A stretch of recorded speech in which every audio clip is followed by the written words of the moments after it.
Bonjour la famille. La dernière fois, on vous a parlé des gens au chômage à Dubaï ainsi que leurs conditions de vie. Aujourd'hui, on va aller vers des gens qui travaillent et recueillir leurs témoignages et leurs expériences et les partager avec vous. Dubaï, c'est pas seulement du porte-à-porte ni de la narque. C'est aussi le lieu où des gens gagnent honnêtement leur vie. Pour mieux comprendre, restez scotchés et n'oubliez pas de liker, partager, abonnez-vous et commentez au maximum.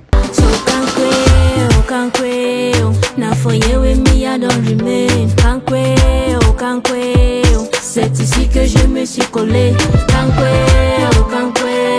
Mon amour, we die for ya.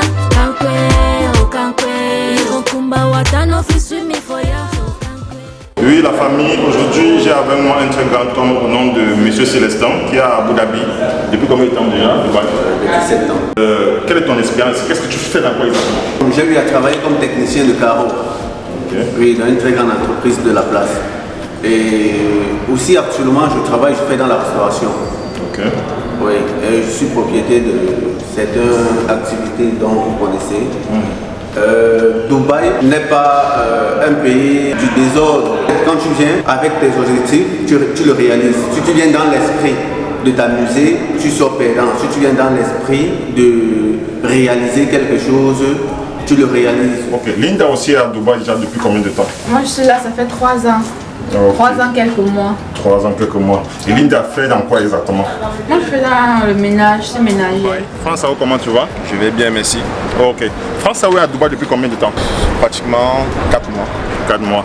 Et France Sao vit de quoi à Dubaï? Il fait dans quoi exactement? France Sao vit du ballon. Du ballon? Ouais, du ballon. Ok. France Sao c'est un footballeur tout simplement. Quel poste France Sao occupe? Quel poste? Milieu de couloir. Milieu de couloir. Et ça se passe comment déjà? Ça se passe bien, ça se passe bien. Que diriez-vous de ceux-là qui veulent venir à Dubaï se chercher? Est-ce que vous les conseillez exactement de venir ou bien c'est tellement dû à Dubaï, ou bien il y a tellement... Dubaï c'est l'enfer comme croient beaucoup de gens qui sont à l'extérieur?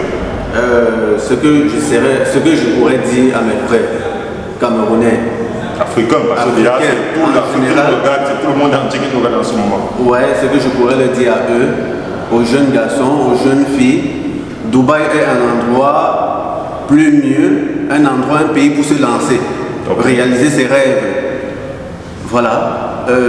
Pour que quelqu'un vienne de ce côté, je leur pose généralement ce problème, à savoir combien est-ce qu'ils peuvent économiser au pays par mois. Ok. Parce que si déjà tu peux économiser 100 000 francs le mois au pays, ça ne va servir à rien de venir t'aventurer à Dubaï.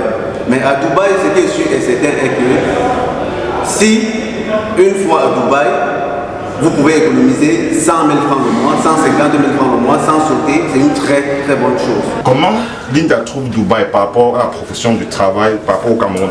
Comment est-ce qu'il y a quelle différence entre Dubaï et le Cameroun?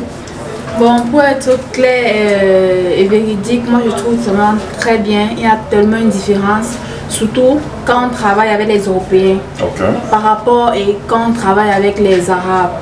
Donc, il y a une très grande différence. Avec les Arabes, il y a un peu des complications, la manière de la traitance, tu n'es pas très bien traité. Tu n'es pas respecté, tu n'es pas très bien traité, tu n'es pas très bien payé. Par rapport aux Européens, tu es très bien traité, tu es bien payé et tu es vraiment respecté. Donc, et avec la différence entre les Émirats et le Cameroun, il y a une très grande différence par rapport au salaire, par rapport au jour de travail, bon, par rapport à tout, bref. Et que diras-tu à ces gens qui ont peur de venir sur Dubaï et qui disent que Dubaï c'est un enfer déjà? Que diras-tu à ces gens de personnes? Bon, tout dans la vie, il faut oser, il faut affronter beaucoup de choses. Dubaï n'est pas si rose, c'est pas facile. Moi, c'est ce que j'ai toujours dit à certaines personnes qui veulent venir ici. Dubaï n'est pas du tout facile. Il faut vraiment avoir le moral acier, avoir confiance et avoir beaucoup de patience. Et il ne faut pas peut-être te dire que peut-être en venant à Dubaï, tu vas avoir une belle vie ou peut-être dès que tu vas arriver, tu vas avoir un travail. Non, ça ne se passe pas comme ça. Tu dois te armer de patience et beaucoup de courage. Parce que ici, ça ne donne pas le lait quand même. Mais il y a quand même le travail ici, beaucoup. Bon, par rapport au travail, il y en a. Il y en a, que ce soit pour filles ou pour garçons, il y en a. Bon, déjà, venir à Dubaï, c'est bien. se battre déjà, venir pour se chercher, c'est une très bonne chose. Ok. Moi, ce que je peux leur dire, c'est que si on quitte le pays, c'est parce qu'on n'a pas d'option. Ok. Voilà, si déjà on trouvait sa vie au Cameroun, bah, pourquoi quitter, on reste. Moi, personnellement, je suis quitté parce que ça n'allait pas, le ballon en fait, ça m'apportait pas grande chose. Ouais. Voilà pourquoi j'ai décidé de venir opter de ce côté. Ok. Et ici à Dubaï déjà, par rapport aux options que vous avez ici et aux options que vous aviez au Cameroun, quelle est la différence entre Dubaï et le Cameroun? Non. Le mode de vie? Non. Il y a un très grand fossé. Ok. Quelle est la différence? La différence du mode de vie est que ici, au moins, il y a le savoir-vivre, il y a le bien-être, on respecte le bien-être, il y a de belles immeubles comme vous voyez d'ailleurs.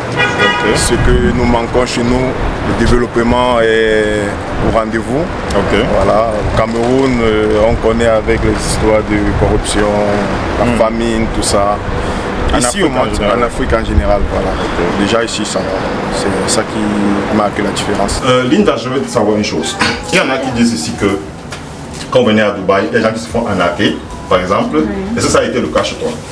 Bon, pour être honnête, moi je n'ai pas été arnaquée. Parce que la personne qui m'a fait venir ici, je me rappelle très bien, il m'a donné tous les détails de ce qui concerne Dubaï, les réalités. Parce que moi, dans mon pays, au Cameroun, j'ai fait dans la médecine.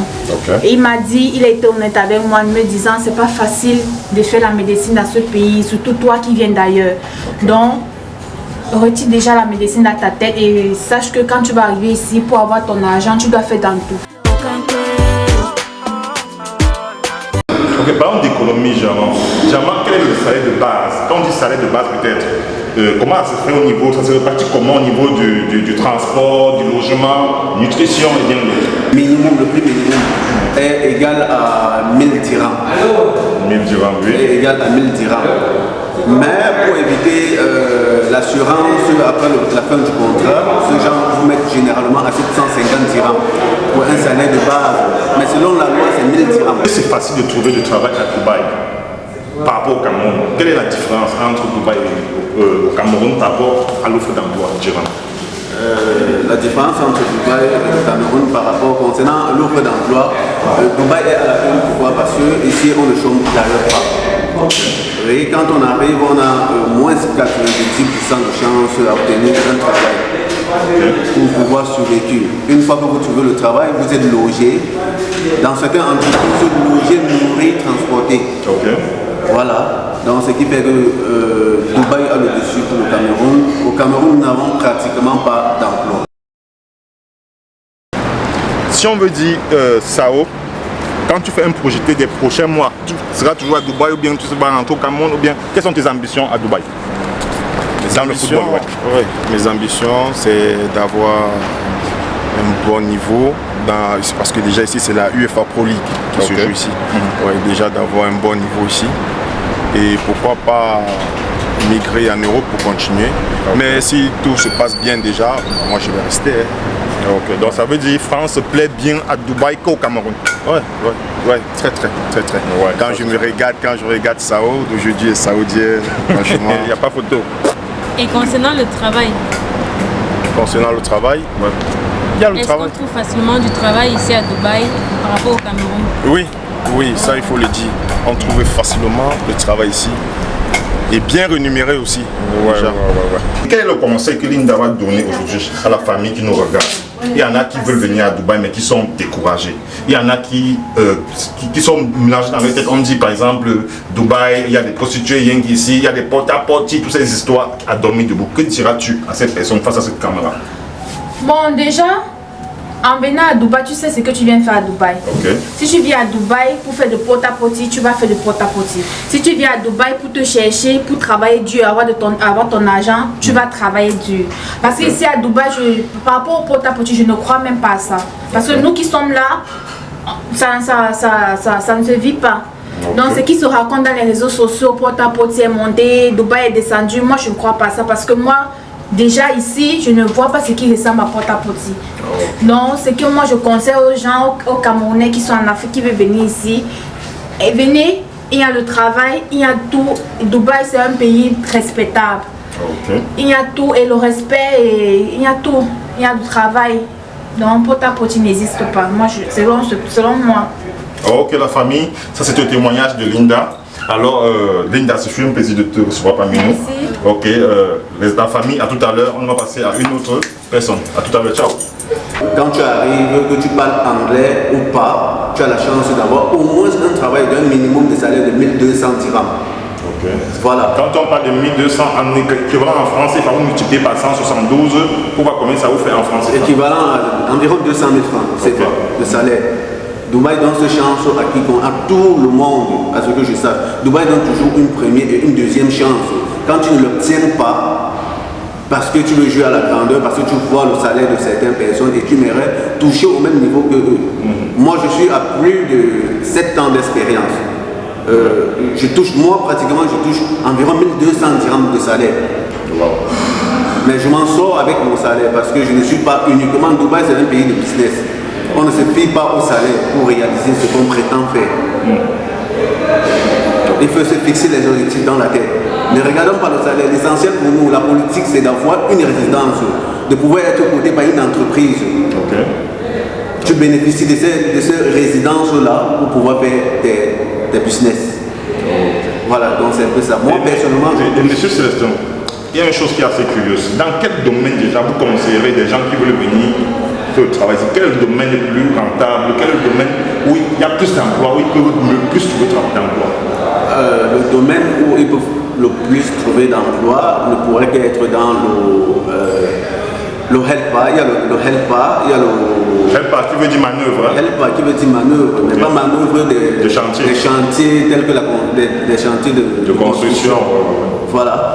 Non, pas dans ce sens-là. HELPA signifie aide technicien. Vous pouvez travailler dans un service d'entretien. Vous pouvez faire dans la restauration, je veux dire être steward comme plongeur dans un restaurant. Nous devons chercher des emplois un peu plus bas juste pour avoir la résidence.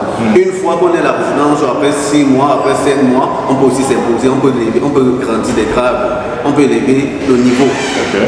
L'essentiel, c'est de s'intégrer. L'intégration, c'est de prendre le plus bas niveau, obtenir ton emploi et bénéficier de la résidence dont la compagnie vous ouvre pour pouvoir réaliser ces business. Bon, et ceux qui sont sur place à Dubaï, quand vous veniez à Dubaï, qu'est-ce qu'on vous a dit? Est-ce que ce qu'on vous a dit étant au Cameroun, c'est la réalité de ce que vous avez trouvé sur le terrain? Non. Quelle est la différence de ce qu'on vous a dit au Cameroun et que vous avez trouvé contraire étant à Dubaï? Bon, déjà, la différence se situe au niveau où on ne dit pas tout. Déjà, les locaux qui sont ici ne nous disent pas la vérité. Ils nous cachent certaines choses parce que, bon, ils ne veulent pas qu'on voit la souffrance, qu'on voit comment ils subissent et tout. Ils nous font venir. Bon, mais arrivé, il y a beaucoup de choses que tu constates que ce n'était pas ce qu'on t'a dit étant au Cameroun. Mais tu fais avec, et déjà même que ce qu'ils disent là, franchement, c'est gérable par rapport aux conditions du Cameroun, c'est gérable. Un peu comme la location, n'est-ce pas? Un peu comme la location. Bon, donc, et disons dans la location dont tu parles là, si vous voyez la location d'ici et la location au Cameroun, c'est plus cher où?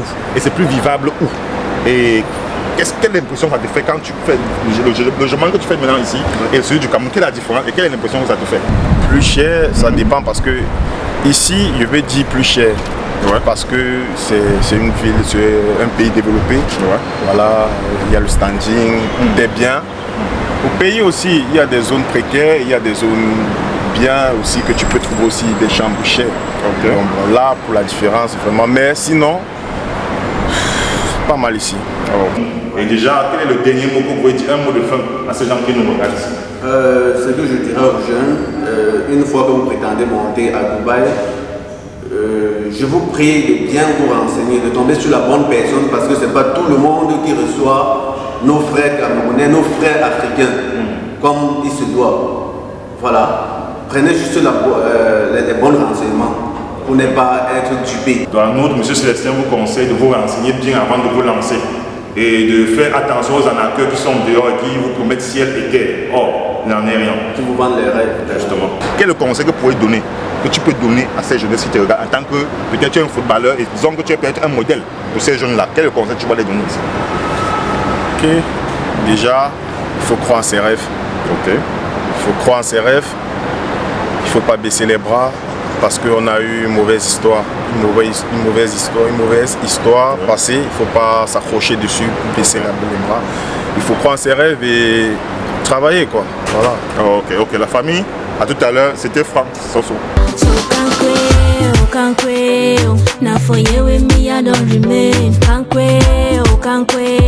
C'est ici que je me suis collé.